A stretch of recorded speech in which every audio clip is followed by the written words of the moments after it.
En 1981, on a décidé de créer le club à la suite de la découverte d'un canon au fond de l'eau. Aujourd'hui, nous sommes 22, 23, de divers horizons, bien sûr, autour de Montpellier, Frontignan, Sète. Et récemment, on vient de trouver une épave, l'Olympia, et avec toute l'équipe, on a commencé à le déterrer un petit peu. Mais je vais passer la parole à Laurence qui va le détailler. Suite à la découverte d'une autre épave, qui s'appelle la Justine, que nous avons fouillée de 2015 à 2017, que l'on a trouvé dans les archives un autre bateau, l'Olympia, qui en fait est lié à son naufrage, c'est-à-dire que les deux bateaux naviguaient en sens inverse, l'un allait vers Sète, l'autre partait de Sète, et ils se sont vus au dernier moment et ils ont failli se rentrer dedans, entrer en collision, et c'est voulant s'éviter que les deux bateaux en fait ont pris le vent et ont été propulsés sur les bancs de sable environnants lors d'une grave tempête le 14 février 1867. Donc du coup, nous, on connaissait la Justine, on l'a fouillée comme je viens de vous le dire, mais on a voulu retrouver ce deuxième bateau. Or, l'année dernière, on a fait plusieurs campagnes de prospection à vue, en mettant des piquets, en mettant des décamètres, en cherchant. Impossible de retrouver l'épave, elle était sous des mètres et des mètres de sable. Du coup, on a fait appel au fleuron de la high-tech offshore français qui se trouve à La Ciotat. C'est la société IX Blue, X Survey, qui est venue avec 100 000 euros de matériel, avec donc deux engins, un détecteur de sédiments qui permet de retrouver les anomalies au fond de l'eau, sous le sédiment, et un magnétomètre pour détecter les anomalies magnétiques. Et c'est donc suite à ces détections que l'on est tombé sur une énorme anomalie qui avait la taille d'un bateau en fait. On savait que ce n'était pas une caisse à outils, c'était au moins 38 mètres d'écho magnétique. Donc on en est resté là en avril, on est resté sur cette anomalie. On a demandé une deuxième autorisation pour pouvoir aller sonder et essayer de voir si ça correspondait bien à une épave.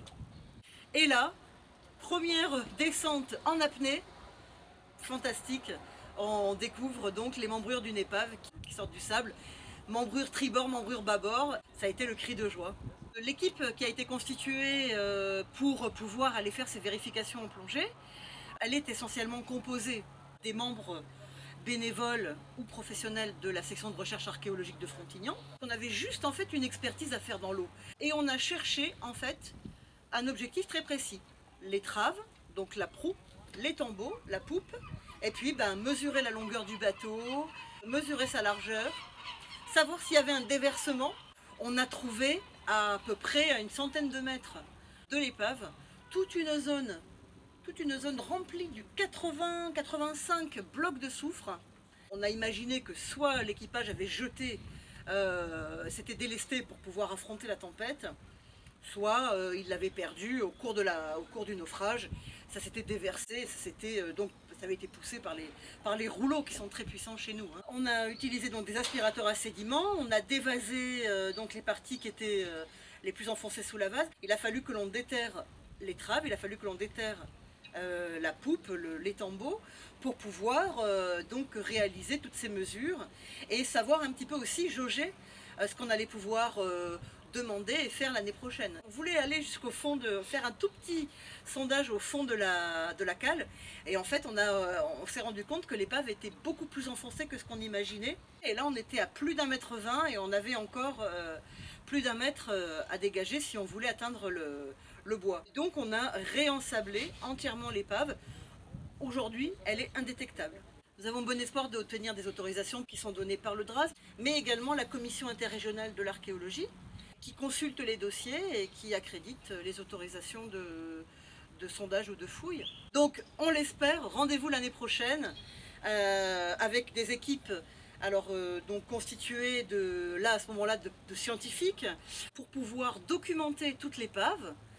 Et ensuite, eh bien, on pourra également, donc on l'espère, eh bien, continuer à faire de la valorisation auprès des scolaires, des clubs de plongée qui viennent nous amener les enfants faire le baptême, parce que l'épave est à 4-5 mètres. Donc le temps qu'on l'ouvre, On a énormément de communication et on travaille beaucoup avec les clubs environnants pour pouvoir amener les enfants plonger. C'est extraordinaire de plonger sur une épave, hein.